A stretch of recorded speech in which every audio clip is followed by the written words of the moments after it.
Hey y'all, it's your girl Millie Chun, and let's get into an update of what's going on with the United States of America and Iran.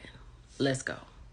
Y'all, this is so wild that we are into right now, right?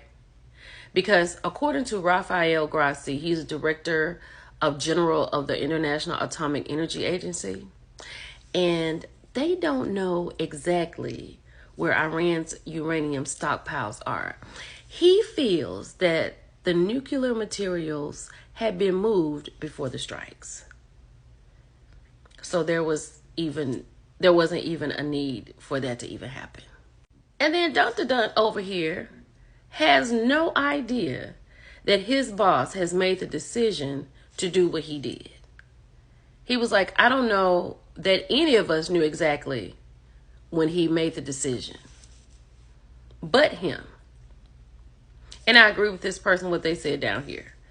It is illegal. Let's keep going. So now NBC News is saying that the U.S. claims strikes caused severe damage and warns Iran against retaliation.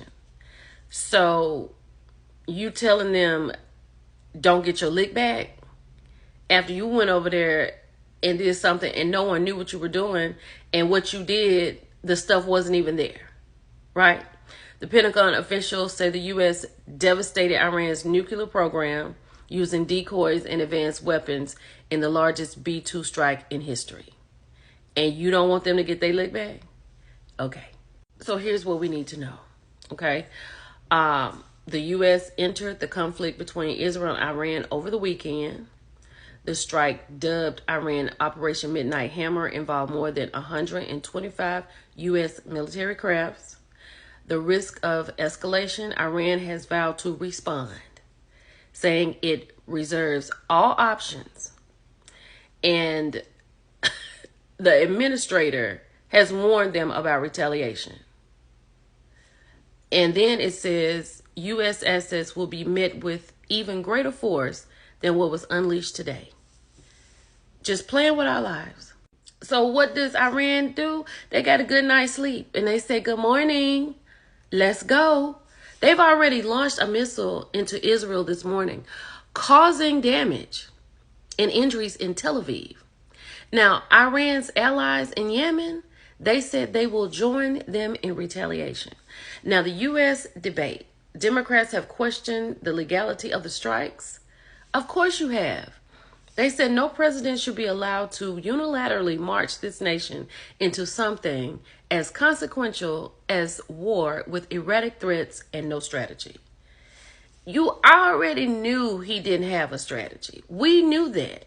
That's why we 92% did not even entertain that. Hundreds unalived. In the 10 days since the conflict started, strikes have unalived at least 400 people in Iran and injured 3,000 according to Iran's health ministry. Okay, that's going to be a drop in the bucket.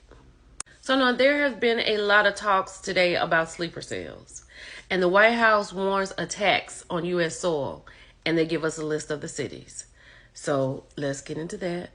So here is a list of the cities. D.C. is number one on the list. They said they have more people in D.C. and New York, right? And all these other cities.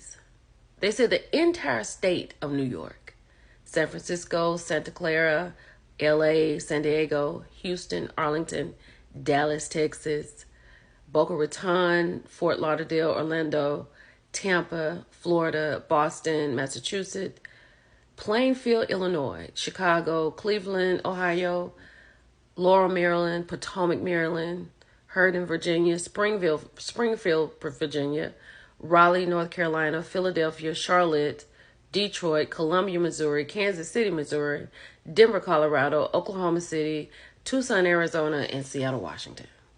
And I'm sure we all know somebody that resides in these places.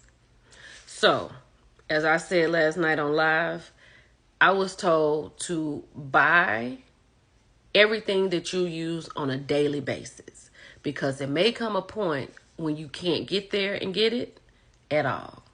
So just think about that, put you a plan in place, and be careful. because it's about to get real. It's your girl, Millie Chun. I'll talk to y'all later. Bye.